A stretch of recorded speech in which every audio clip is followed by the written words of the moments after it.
I am glad you could join me here today. Before I began this recording, I quietly shed a few tears alone in the bedroom. What's wrong? Why these tears? I asked myself. Somebody died, and that somebody was me.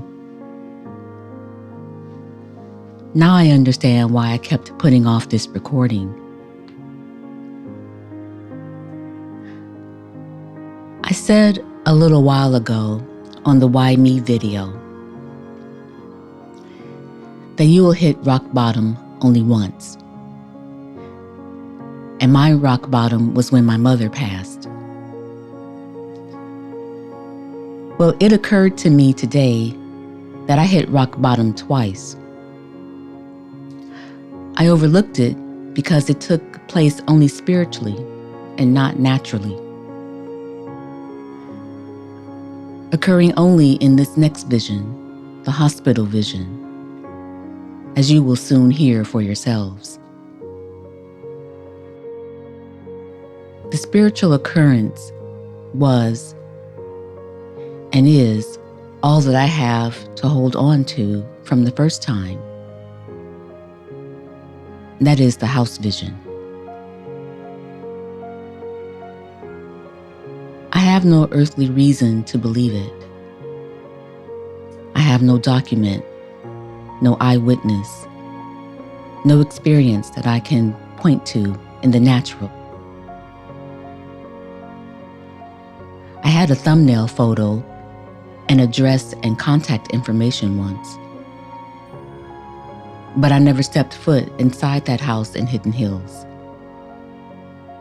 The Lord had not instructed me to do so, and I obeyed. Father changed the location after all as time went on.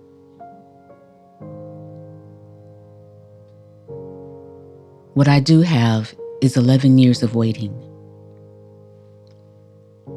I have the visual revelation of what I saw that night in March 2011. I have these tears streaming down my face. I have God's word.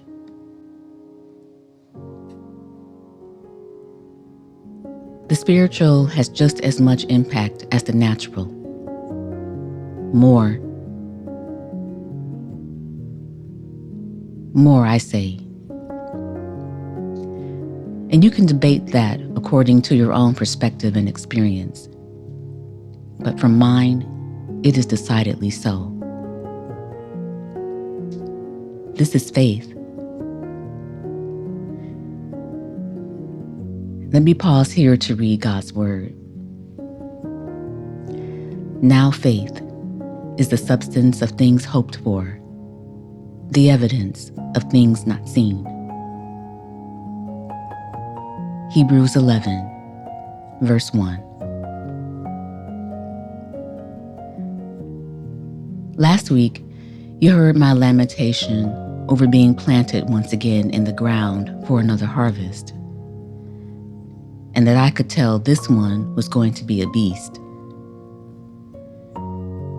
You will also note our return to the black screen to denote our going back into the womb of the eternal, where the growth takes place inwardly, in the unseen, the hidden places.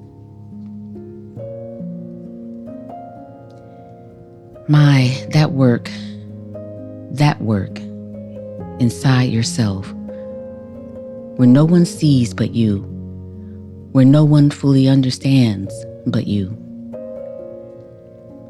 where you go far beyond what presents naturally, beyond the surface, far beyond the moment, like the death of a loved one.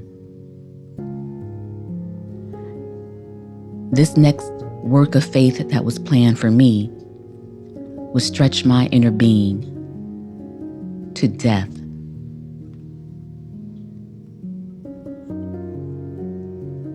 In the hospital vision, I experienced firsthand what is known as a near-death experience, where I ended up in ER from an infection that spiked to a severely high fever, went into a coma for 3 days, actually passed away for a brief time, had an outer body experience, saw my mother and father, both deceased by that time, returned to my body, saw Jesus. Yes, his marvelous light, and arose, woke up, stood up, completely and utterly healed. I will record the full vision for you and leave it in the special edition Vision playlist, where you can also find the full account of the house vision. Stay with me. We're here together. And may God bless us.